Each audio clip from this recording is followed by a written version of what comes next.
আইনশৃঙ্খলা মানে আইন মানে তাদেরই শাস্তি হয়।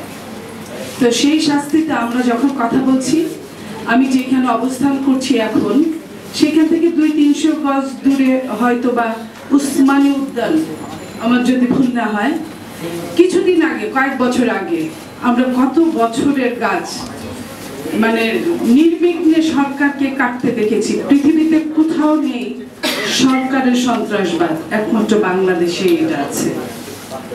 এই যে গাছগুলো তারা কেটেছে তার বদলে কিন্তু গাছ লাগায় নাই। আমি ধানমন্ডি এলাকায় থাকি, সেইখানে আমি প্রত্যেক দিন যাওয়া আসার সময় রাস্তার মাঝখানে যে দুইটা আপ ডাউন রাস্তার মাঝখানে যে গাছগুলো লাগানো হয় শোভাবর্ধনের জন্য, সেটা দেখতে দেখতে গাছের কোন গাছটার কটা ফুল হলো গাড়িতে বা রিক্সায় বসে আমি দেখি। হঠাৎ করে একদিন দেখি কন্ট্রাক্টর গাছগুলি সমূলে উৎপাদন করছে, কেটে ফেলছে রাতের গভীরে। আমি যেহেতু রাতের বেলা কাজ করি, টকশো করে ফিরি, আমার কাছে অবাক লাগলো যে এই গাছগুলো রাতের বেলা কেন কাটছে। 2-3 দিনে দেখলাম সাবার করে ফেললো। এবং গাছ কাটছে কেন, এটা আরো অভিনব পন্থা তাদের, কারণ গাছগুলো বড় হয়ে গেছে। বড় গাছে তাদের কতটুকু ছায়া দিবে, পাখি আসবে, গান গাবে, খাবে দাবে, এইসব মানুষকে কতটা উপকার করবে সেটা না।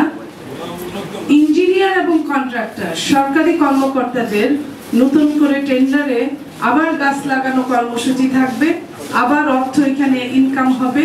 গাছ যেহেতু বড় হয়ে গেছে, অতএব গাছের মধ্যে আবার পয়সা লাগাতে হবে।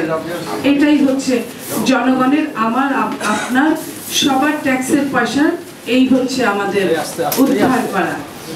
তো আমরা যখন সমস্ত দখলের সমস্যার মধ্যে থাকি, আমরা কর্তনের গাছ কর্তনের সমস্যার মধ্যে থাকি, একজন বিশেষজ্ঞ যেটা বললেন কোন গাছে যে কোন পাখি বসে বা পরিবেশের জন্য কোন গাছটাও আমাদের পরিবেশ বান্ধব, এটাই আমরা জানি না আমরা যখন কথা বলছি। তো এই যে আমরা জানি না, কার্জন হলো কিন্তু এখান থেকে খুব বেশি দূরে না, ঢাকা বিশ্ববিদ্যালয়, আমি বোধহয় ওইখানেই দাঁড়িয়ে আছি, প্রায় কাছাকাছি।